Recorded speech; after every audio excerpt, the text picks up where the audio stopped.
programa Cultura Espírita, do Instituto de Cultura Espírita do Brasil. Olá, meus amigos, meus irmãos, aqui estamos com o nosso programa Cultura Espírita, do Instituto de Cultura Espírita do Brasil. Como sempre, contamos com a presença inestimável do nosso produtor, Assaruí Franco de Moraes, que está aqui ao nosso lado, e fará nesse momento a sua saudação a todos vocês. Muita paz, muita saúde para todos. Não se esqueçam das preces, não se esqueçam dos bons pensamentos, porque isso atrai a luz de Jesus. Muito bom. Também conosco aqui, com a sua agendinha de luz, né, o nosso Joel Vaz, com a sua doce saudação a todos vocês. A semente da fé, alimentando a esperança raciocinada, promove a caridade generosa. Que esse conceito seja o roteiro das nossas vidas. Muito bom. Pois é, meus amigos, vamos ter mais um sábado agora glorioso do nosso Instituto de Cultura Espírita, encerrando esse nosso mês de agosto, um mês tão importante, né, para todos nós. Na verdade, nós começamos de manhã cedo, às 9 horas da manhã, com as aulas sobre mediunidade e depois sobre doutrina espírita com o nosso querido companheiro, conselheiro Silvio Cruz Portugal. São fundamentos. O Silvio Cruz Portugal é um pedagogo, herdou da Dona Maria José, uma antiga doutrinadora e pedagoga do nosso instituto, né? Herdou uma metodologia de ensino muito boa, muito simples, muito clara. E quem quiser adquirir assim, esses conceitos básicos da doutrina, o nosso Silvio está lá, das 9 até a 1 hora da tarde, trabalhando os conceitos básicos da doutrina espírita e conceitos básicos de mediunidade. Também, começando na parte da manhã, mas ainda até quase 3 horas da tarde, o nosso Altamiro Rocha, a partir das 10h30, apresentando o Esperanto Básico. São 2 turmas, Esperanto Básico 1, Esperanto Básico 2. Todos estão convidados, porque esta é a língua da nova era, a língua da era da regeneração, né? Então, nós estamos aí aguardando os irmãos para esses estudos. Vamos então, na parte da tarde, a partir de 1h30, nós começamos o pensamento de Joana de Ângeles, coordenado pelo Dr. Jorge André, que é uma garantia de segurança, né? E o Dr. José Henrique Rubim é que vai apresentar dessa vez esse ensino maravilhoso, né, para todos nós.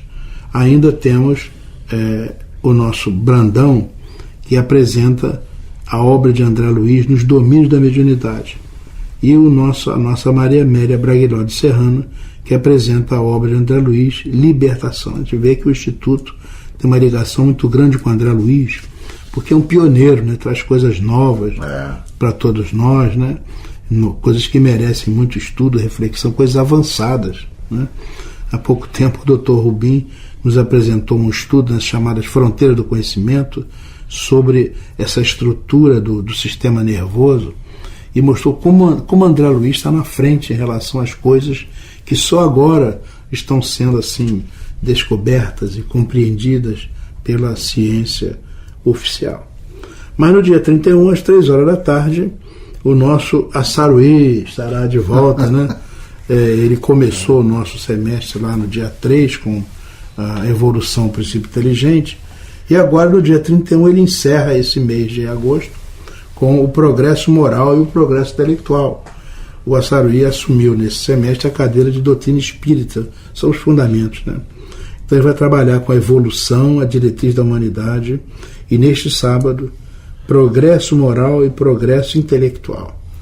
Então, como sempre, de 3 às 4h15 é a exposição, depois temos uns 15 minutos assim, de intervalo, um cafezinho, etc. E depois, de 4h30 às 5 horas, a turma volta para perguntar, discutir, debater. Como disse, nós estamos agora apresentando a nossa programação toda pela internet, graças aos nossos irmãos Marcelo Shoa, Regina Mercadante, o Celso e os outros companheiros, né, que participam dessa equipe que coloca a nossa TV e SEB no ar pela internet, oferecendo esses conhecimentos para a humanidade inteira. Isso expandiu, né, o trabalho do nosso instituto. essa expansão permite que irmãos nossos de vários países, Estados Unidos, Canadá, América Central, Austrália, os nossos irmãos da Europa, eles interagem. A gente tem brasileiro espalhado por esse mundo afora.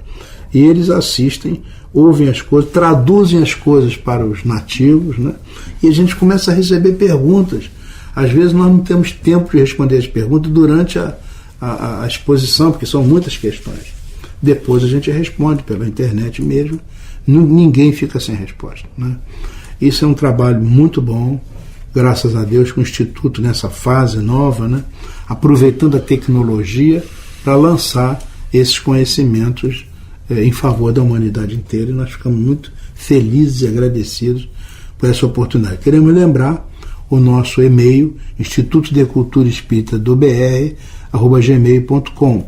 Temos um outro, mais específico até da própria revista, culturaespírita@oi.com.br, e dentro do nosso site www.portaliceb.org.br. Além do mais, nós atendemos também pelos telefones 2224-1060, 2224-0736.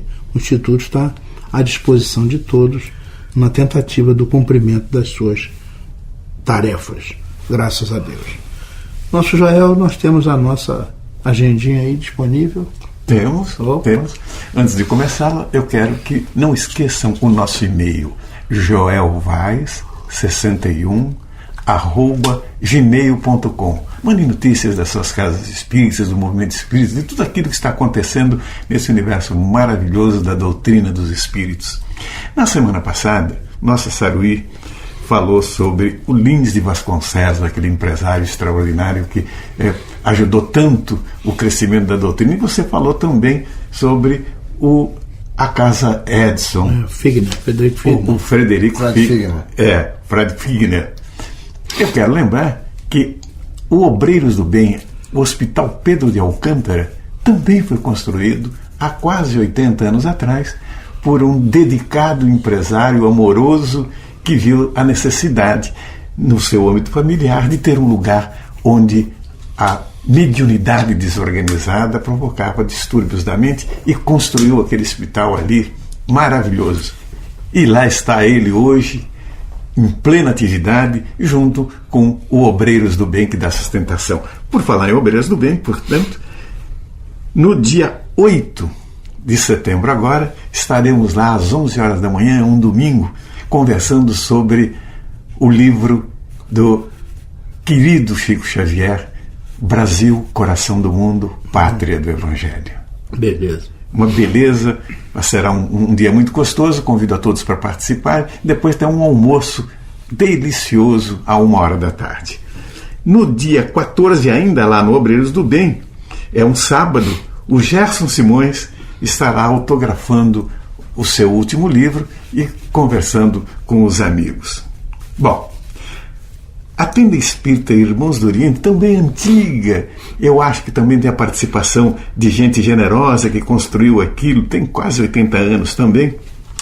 No dia 31 de agosto, às 19 horas, receberá a nossa querida irmã Yasmin Madeira, apresentadora elegantérrima no trato, na comunicação, que faz da sua participação na televisão momentos deliciosos de doce convívio com a doutrina dos espíritos, além dos programas de rádio e tudo mais e tal. E é uma palestrante maravilhosa, envolvente, comunicativa.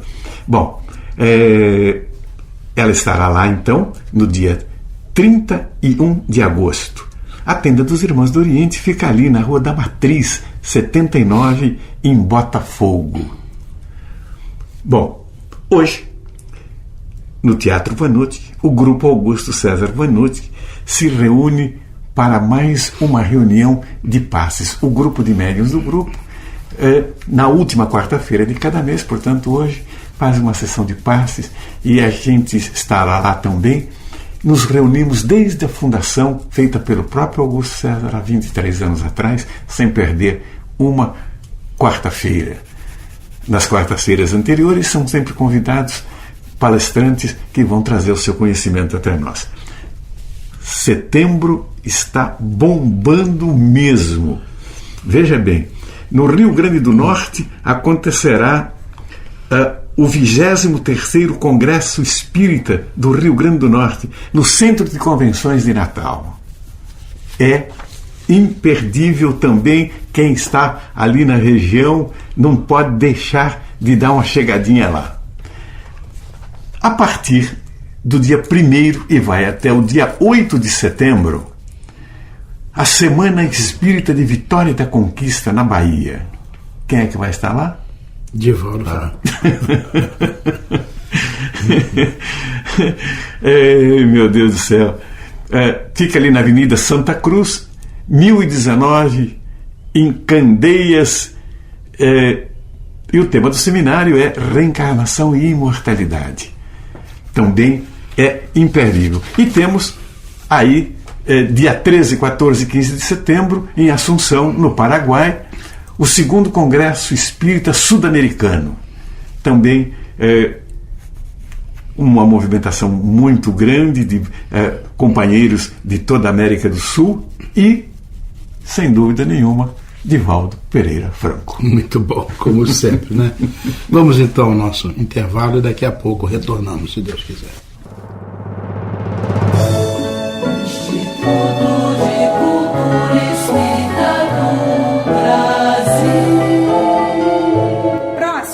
Bom dia. Bom dia. Qual é o formato de pagamento? Cartão. Ótimo. Então vamos poder ampliar a educação, a cultura, aumentar os apoios. Agora, cada compra que você fizer, você pode participar para que a Fazer o Bem aumente a sua capacidade de multiplicar as suas ações sociais em todo o Brasil. Para isso, pague as suas contas com os cartões O Bem. Prontinho. Volte sempre. Faça o bem. Peça já o seu cartão. Ligue 0800 720 7575.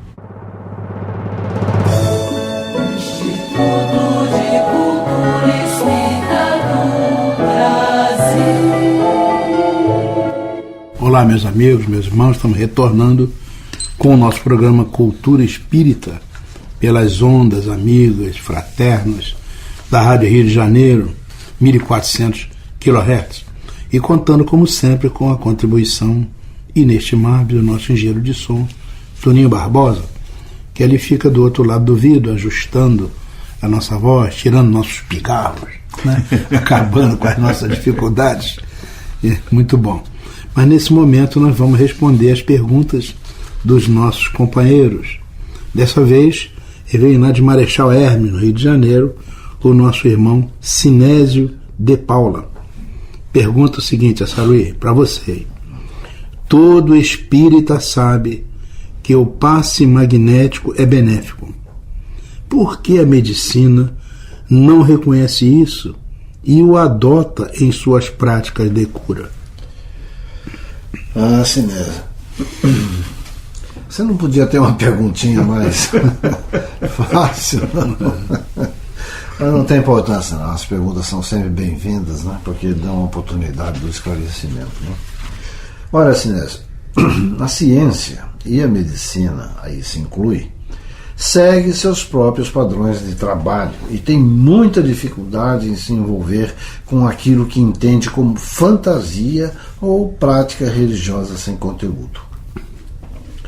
O caminho para essa união da ciência com a religião é longo e difícil, mas hoje em dia nós já vemos muitos médicos, psicólogos, cientistas em geral prestando mais atenção na fenomenologia de cura utilizada nas práticas espíritas sérias. Só para lembrar, o passe que você se acostumou a ver nas casas espíritas não é um atributo do espiritismo. Ele também acontece em algumas religiões orientais e diversas outras de cunho espiritualista, sempre com o traço comum da imposição das mãos sobre o paciente. Houve um programa atrás, ainda eu acho que foi no mês de agosto, que nós falamos na questão da reencarnação e o César ponderou com muita propriedade de que a reencarnação, a ideia sempre existiu, mas o Espiritismo veio dar um conteúdo sistematizado, organizado para esse processo. Então eu diria a você que, como eu acabei de falar, que o passe ele sempre existiu, existem outras religiões, né, com a questão da imposição das mãos, mas o passe espírita ele veio também sistematizar o processo de organização da cura, da terapêutica, veio dar um sentido objetivo para isso. Né? Perfeito. Em programa anterior, nós fizemos referência a um grande cientista e pensador espírita chamado Hernani Guimarães Andrade. O eminente professor, ele dizia que a ciência estaria sempre mais e mais se aproximando dos fatos naturais praticados pelo espiritismo e que o futuro seria de acentuada erradicação de muitos males que hoje afetam a humanidade e que ainda estão bloqueados pelo ceticismo. Da mesma forma, nós vamos encontrar nos ensinamentos notáveis do Dr. Jorge Andréa dos Santos, médico e pesquisador de renome internacional, presidente de honra do ICEB, o quanto nós precisamos caminhar e contribuir para um estágio da ciência que efetivamente promova o encontro do que ela descobre e do que os espíritas sabem. Então, meu amigo, essa é a base, é a tese. Tanto cientistas como Hernani Guimarães Andrade, como Jorge Andréa, eles aceitam, assimilam, estudam o processo, por exemplo, dos passes magnéticos, mas eles também sabem que vai ser muito difícil nós ainda chegarmos naquilo que a sua pergunta é feita da medicina, aceitar tudo isso. Nós temos informações de que há pesquisas científicas sobre o passe em muitas universidades do primeiro mundo, né? E cada vez mais os cientistas estão se aproximando disso que nós entendemos como coisa boa, né? Que é o passe, a transmissão fluídica, né? Transmissão de vibrações. Cada vez mais a ciência percebe que o ser humano é um ser vibratório, né? E que as suas ondas mentais elas podem passar, não só para fazer ligações com entidades superiores, mas para passar através delas para ajudar os irmãos que tomam passe. Eu tive notícias, por exemplo, há um grupo de estudos já há quase 10 anos na Universidade de Tóquio, onde eles estudam o jorei. O jorei é uma prática de passes, né? E eles estudam. É verdade. Eu vi alguma coisa sobre isso. Lá no Japão eles têm aquela Perfect Liberty, né? É deles mesmo. Trabalham essas questões, estão sendo estudadas cientificamente. Muito bom. E mais o nosso irmão Sinésio envia uma outra pergunta. Como os senhores veem as chamadas cirurgias espirituais? Olha, Sinésio, embora esse tema seja ainda polêmico, né, é preciso antes separar os médiuns que estão envolvidos nessa prática de cura. Temos aqueles que são sérios, desenvolvem uma mediunidade com Jesus, não trabalham por dinheiro e conhecem os seus limites. Sim, porque os tratamentos espirituais, em muitos casos, não podem excluir a participação da medicina, dos médicos e dos hospitais da Terra. Então é importante que o médium reconheça os seus limites para isso. Na verdade, é uma interação entre os dois processos de cura que se unem para proporcionar o bem às pessoas. Por outro lado, nós temos os falsos médiuns de cura, aqueles que se aproveitam da boa-fé e do desespero dos doentes, muitos em estado de avançada doença, para usufruir vantagens financeiras, mentindo e desrespeitando a dor do próximo. Esses não são veículos de cura. Eles são mensageiros do mal e não fazem ideia do quanto vai ser doloroso para eles quando descobrirem que o dinheiro auferido com suas práticas equivocadas não poderá ajudá-los no resgate de suas faltas. As curas espirituais realizadas através dos médiuns sérios, comprometidos com o bem, são reais e têm ajudado muitos no alívio de suas dores. Existem, por exemplo, pesquisadores como o Dr. De Bernardi, que é um médico espírita catarinense. Ele foi presidente da Associação Médica Catarinense. Eles têm um hospital lá que trabalha em cura e com resultados muito bons. Nós temos o Dr. Sérgio Felipe de Oliveira, que esteve esse mês no ICEB, né, fazendo um trabalho muito bonito. O Dr. Sérgio ele é pesquisador espírita da USP em São Paulo. Temos o Dr. Décio Iandoli em Santos, né? As associações médicas espíritas estaduais e a nacional, um grande número de médicos, biólogos, psicólogos, pesquisadores que veem a ação terapêutica dos espíritos como um fato que deve ser encarado com seriedade e também com espírito de empreendedorismo científico à luz do espiritismo. Estamos caminhando num bom sentido. E num futuro próximo, meu amigo, não haverá lugar para aqueles que mistificam e denigrem o bem. Haverá, sim, o lugar e o espaço para aqueles que, interagindo com os processos e descobertas da medicina, estarão sempre trabalhando para elevar e melhorar o ser humano. O fato é que existem as cirurgias espirituais. Ah, sim. Eu, pessoalmente, assisti algumas com zero igual, né? Outras entidades, outros médios, né, tem trabalhado, inclusive atualmente tem lá o João de Abadiânia, né, lá no interior de Goiás, que é muito conhecido, internacionalmente, vem do mundo inteiro, né, para fazer tratamento com ele e pesquisas com ele. Quer dizer, a cirurgia espiritual existe, né? Agora, como é que se explica isso? É que é importante que a medicina observe. É o que esse pessoal está fazendo. Exatamente. Agora, não necessariamente os médiuns, né, que oferecem suas condições, têm as melhores condições, digamos assim, espirituais, né, morais. A história mostra que muitas fizeram bobagem. Deslizes. Mas o fato da existência disso não implica dizer que não existe a cirurgia espiritual. Existe sim, isso está plenamente comprovado em um sem número de estudos feitos antigamente e modernamente, né? Eu mesmo gravei dezenas de espíritos. Com o João de Abadiano, né? Com o João de Abadiano. Usando serra, né? Usando serra elétrica lá em Palmelo. Isso aí. O Edson Queiroz, eu acompanhei com o Augusto, muitas operações, e outros. O Rubens, enfim, muitos. Não se pode negar.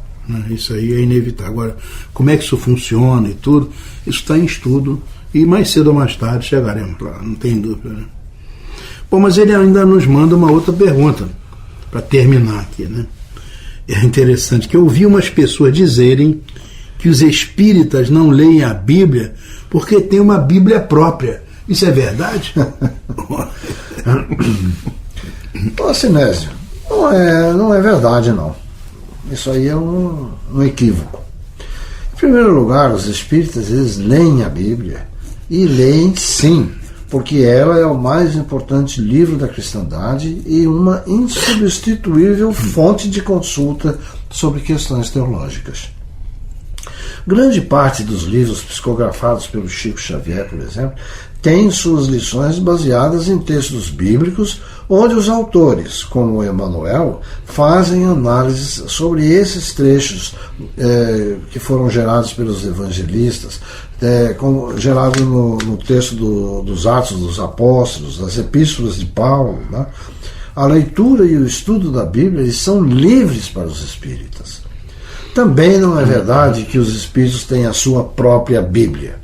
Isso seria a negação do princípio espírita de integração ecumênica e respeito a todas as religiões. O que nós temos, meu amigo, são os 5 livros da codificação feita por Allan Kardec, que são valiosos auxiliares no entendimento das bases doutrinárias. O livro, o Evangelho segundo o Espiritismo, não é a Bíblia espírita. Ele é um livro que faz uma profunda análise dos textos bíblicos à luz do processo racional espírita. Os espíritas jamais chamariam o Evangelho segundo o Espiritismo de Bíblia. Na verdade, o livro é profundamente centrado no ensino de Jesus.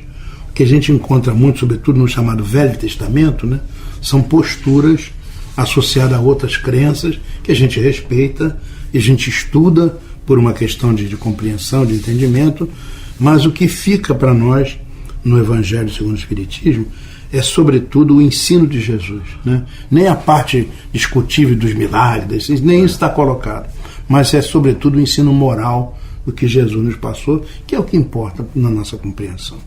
Tá certo? Vamos então encerrando aqui essa nossa participação e daqui a pouco vamos ter o nosso querido Geraldo Cardoso com a sua e a nossa Internet do Bem.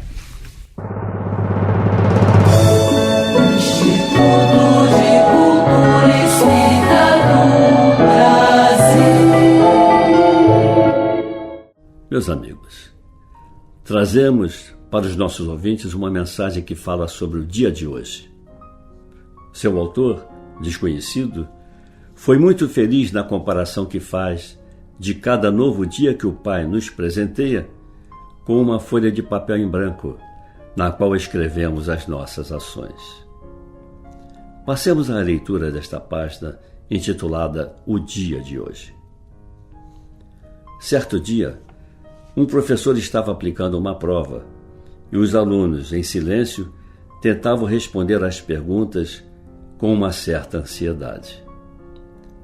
Faltavam uns 15 minutos para o encerramento, quando um jovem levantou o braço e disse: "Professor, pode me dar uma folha em branco?" O professor levou a folha até a sua carteira e perguntou-lhe por que queria mais uma folha em branco, e o aluno respondeu: "Eu tentei responder às questões, rabisquei tudo, fiz uma confusão danada e queria começar tudo outra vez." Apesar do pouco tempo que faltava, o professor confiou no rapaz, deu-lhe a folha em branco e ficou torcendo por ele. A atitude do aluno despertou a simpatia do professor, que dias depois ainda se lembrava daquele episódio simples, porém significativo. Assim como aquele aluno recebeu do professor uma nova folha em branco, nós também recebemos de Deus nova oportunidade a cada dia, como se fosse folha em branco para tentarmos outra vez, fazendo o bem, resistindo às intuições do mal e plantando apenas a boa semente. No entanto, muitos de nós só temos feito rabiscos, tentativas frustradas e uma confusão danada.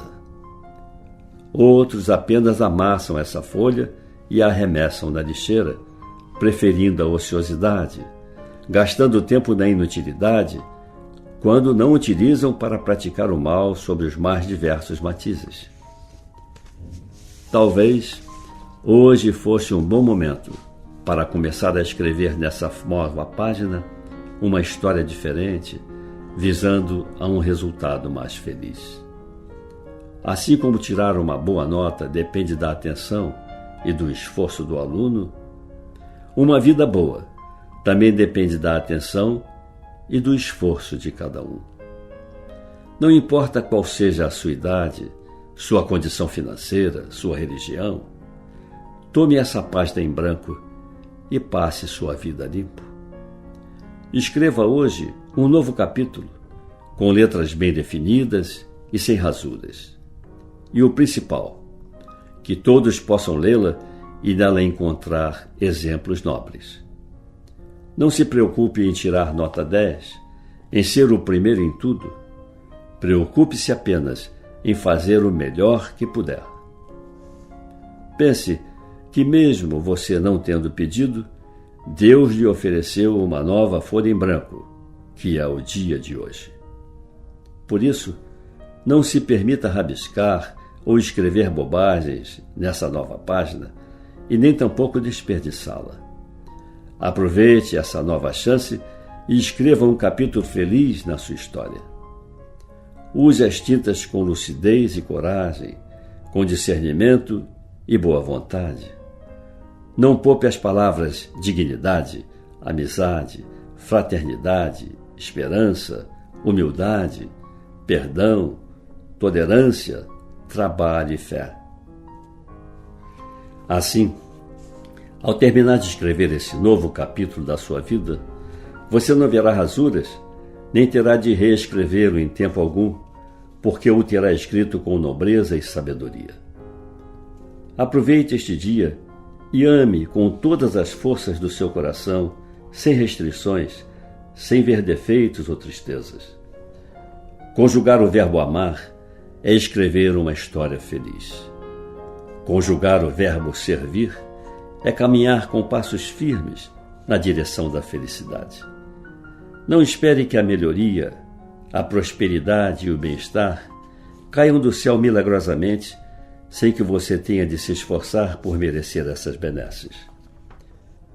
Tudo tem o preço da conquista, da busca, da participação, do sacrifício. São muito potentes os talentos de que você dispõe, ainda não explorados pelo seu pensar e sentir, e muitas são as suas possibilidades de crescer e conquistar o que mais quer e precisa, chegando à felicidade. Basta que não amasse nem rabisque, de forma inconsequente, essa página em branco que o Pai Celestial te concede, chamada Hoje. Pense nisso. Meus amigos, agradecendo a gentil atenção, nos despedimos com votos de que você consiga escrever mais um belo capítulo do livro de sua vida nessa nova página que é o dia de hoje.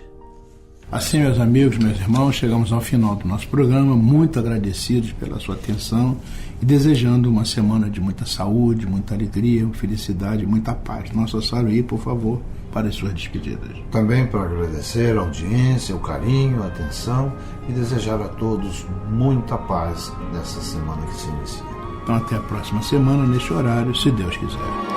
Pela Rádio Rio de Janeiro, o Instituto de Cultura Espírita do Brasil apresentou Cultura Espírita.